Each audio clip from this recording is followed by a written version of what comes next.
Good afternoon, my YouTube viewers. It's Crystal here, and I'm just here this afternoon because I want to do another code review for you. And in this code review, I'm going to be talking about logistic regression.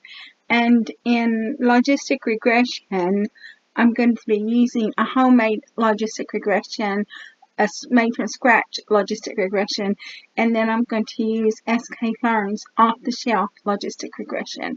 And what we're going to do is we're going to run both logistic regression models and see which one performs the best. So I created this program in Google Colab, which is a free online Jupyter notebook. So I would highly recommend that you try it out if you haven't already. And first thing we're going to do is we're going to import our libraries that we're going to need.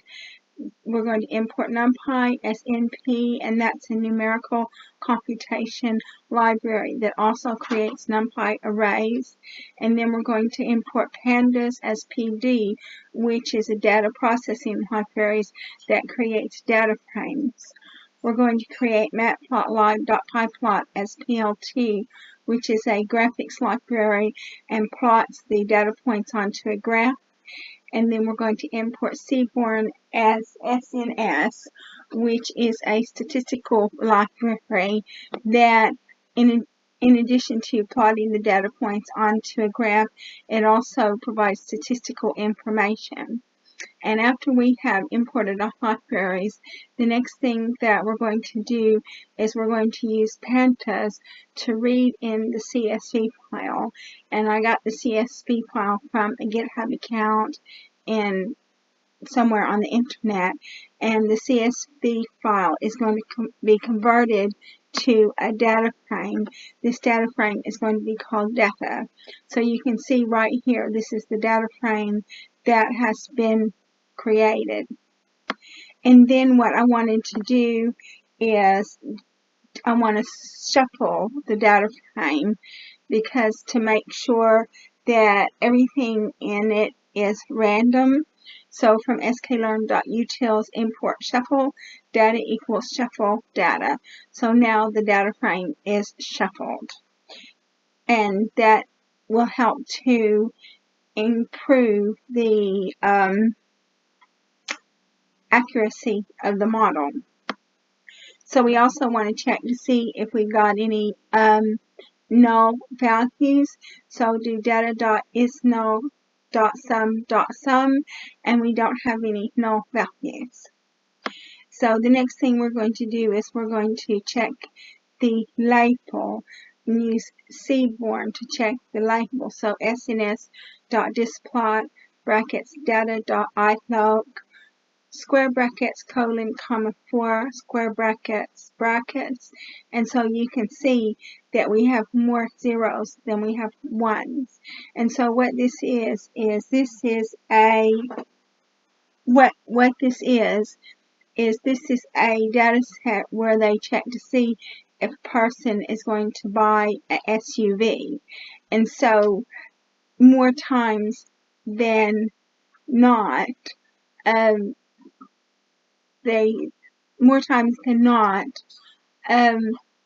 sorry, someone's behind me, I'm losing my concentration. And more times than not, they don't buy the SUV. And so the next thing we're going to do is we're going to do a displot on the expected salary or the average salary. So we do sns.displot brackets data.ilog square brackets colon comma 3 square brackets brackets, and so you can see the average salary of the person intending to buy the car. So now what we're going to do is we're going to plot the data points onto a graph. And so what you're going to do is you're going to plot the data points onto the graph. So plt.figure brackets fig size equals brackets 12, 8, plt.scatter brackets data.iloc square brackets colon comma 2 square brackets comma data.iloc square brackets colon comma 3 square brackets comma c equals data.iloc square brackets colon comma 4 square brackets comma alpha equals 0.4. And so that is your data points posted on the graph. And so I have another one that I really like a lot, and this is another way to plot the data points onto a graph. And so you can see that the green is where they have bought the car, and the red is where they haven't bought the car. But you have more reds than you do greens because more people haven't bought the car than have bought the car. So plt.figure brackets fig size equals brackets 15,7 brackets ax equals plt.subplot brackets ax.scatter brackets data square brackets purchased equals 1 square brackets age square brackets comma data square brackets purchased square brackets equals 1 square brackets estimated salary square brackets comma c equals green comma s equals data square brackets data square brackets purchased square brackets equals 1 square brackets age square brackets.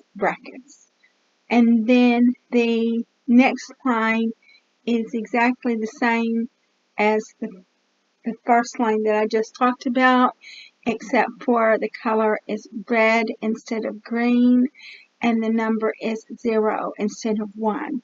So if the number is 0, then that means that they didn't purchase the car, and if the number is 1, that means that they did purchase the car. And green means they did purchase the car, and red means they didn't purchase the car. So that means that more people didn't purchase the car than did. So now what we wanted to do is the gender is a categorical column or an object column. And so what we want to do is we want to get the unique values from the gender column. So print brackets data square brackets gender square brackets dot unique brackets, and then you get the unique values of male and female. And so then what we're going to do is we're going to replace the values of male and female with an integer, because when we go to process the data, such as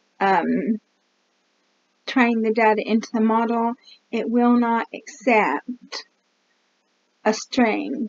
And because it will not accept a string, we have to convert the strings to integers. So replace values equals curly brackets male colon 1 comma female colon 0. So that means male is going to be 1 and female is going to be 0. Curly brackets. Data square brackets gender square brackets equals data square brackets gender square brackets dot map brackets replace values. So that replaces all of the values, male with a 1 and female with a 0. And so now what we're done is we're going to create a heat map so you can see how the different columns correlate to each other.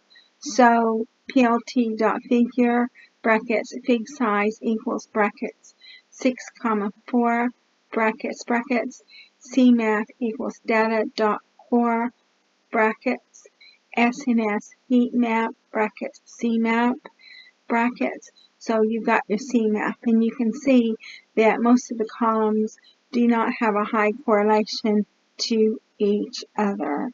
The only columns that have a high correlation is the age. I think that doesn't even have a tremendously high correlation. Okay. So now what we're going to do is we're going to define our dependent and our independent values, which are y and x respectively. So x equals data.ilog, square brackets, colon, comma, square brackets, 1, comma, 3, square brackets, y equals data.ilog, square brackets, colon, comma, 4, square brackets. So that's our x and our y values that have been defined. Your y value is your target, and your x value is columns 1, 2, 3. And column number 0 is included. So now what we're going to do after we've defined our x and our y variables, we're going to normalize x. And what that means is you're going to take all the data values in x and you're going to convert them to a value between 0 and 1. So 0 is going to be the lowest value and 1 is going to be the highest value. And you do that by inserting this formula. X equals brackets x minus x min brackets over brackets x dot max brackets minus x dot min brackets. And that formula there normalizes your data. So now what we're going to do is we're going to split our data into training and validation sets. So the first thing we're going to do is we have to define train length, which is 90% of the length of data. Then x train equals x square brackets colon train then square brackets. Y train equals y square brackets colon train then square brackets. X val equals x square brackets train len colon square brackets. Y val equals y square brackets train len colon square brackets. And then after we've done that, we check the shape of the newly defined variables to make sure the x train and y train are the same number of rows, and x val and y val are the same number of rows. So now what we're going to do is we're going to do the logistic regression from scratch. So this one cell here, we're going to define 3 functions. So the first function we're going to define is sigmoid.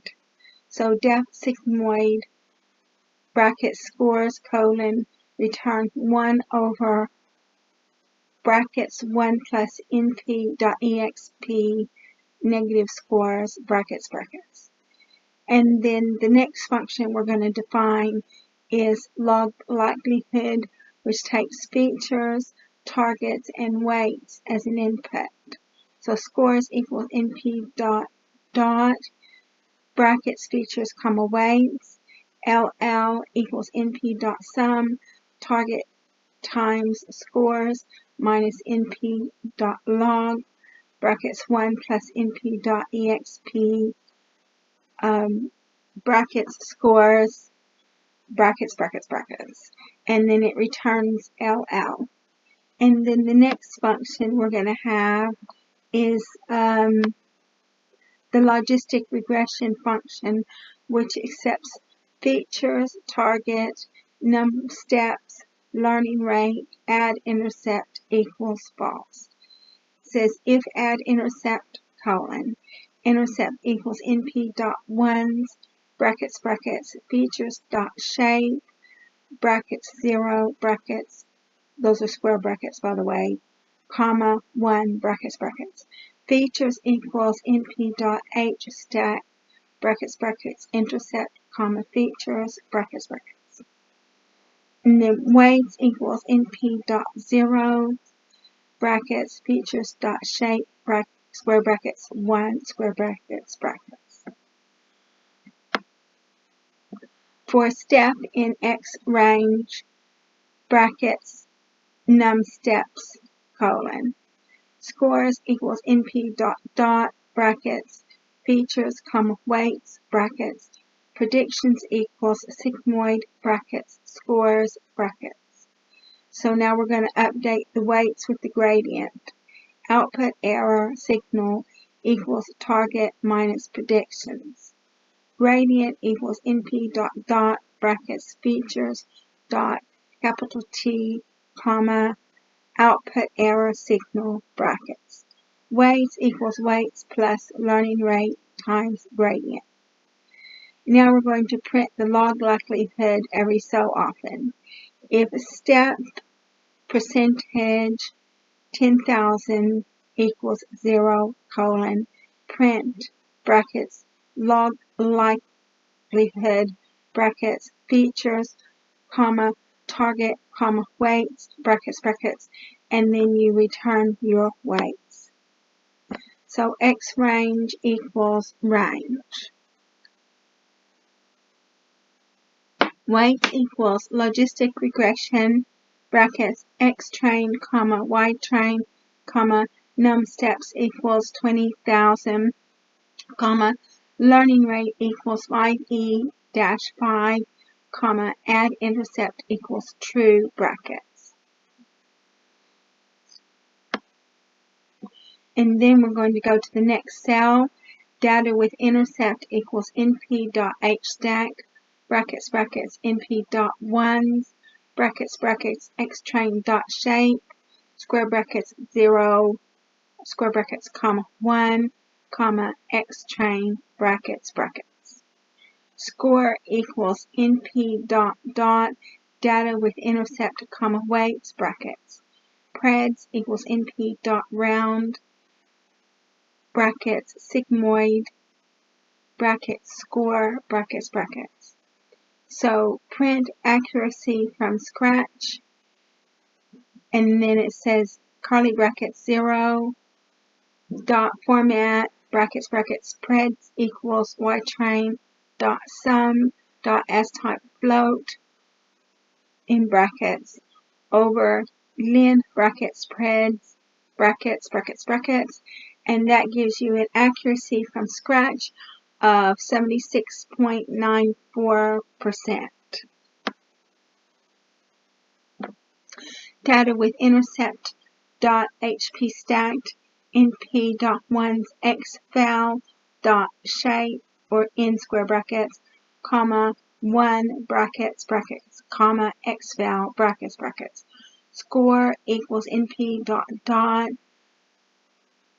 brackets data with intercept comma weights brackets ypred equals np.round sigmoid brackets score bracket brackets. Print accuracy from scratch curly brackets 0 dot format brackets brackets ypred equals yval brackets dot sum brackets brackets dot s type brackets float brackets over len brackets ypred brackets brackets brackets, and you get a 82.5% accuracy on the validation set.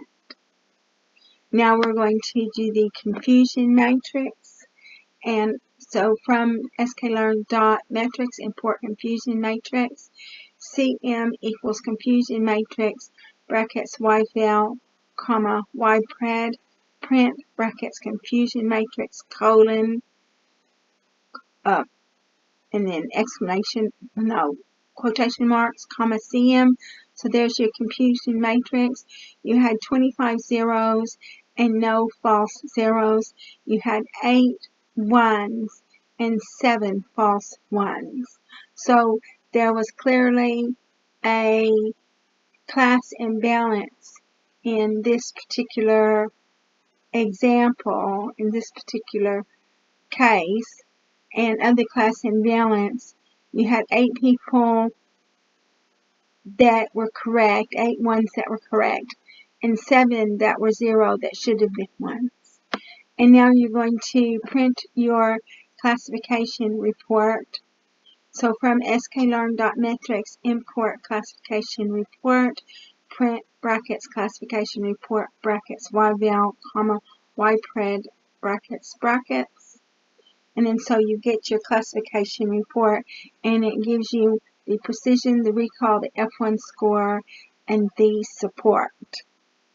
And so that's it for the made from scratch logistic regression.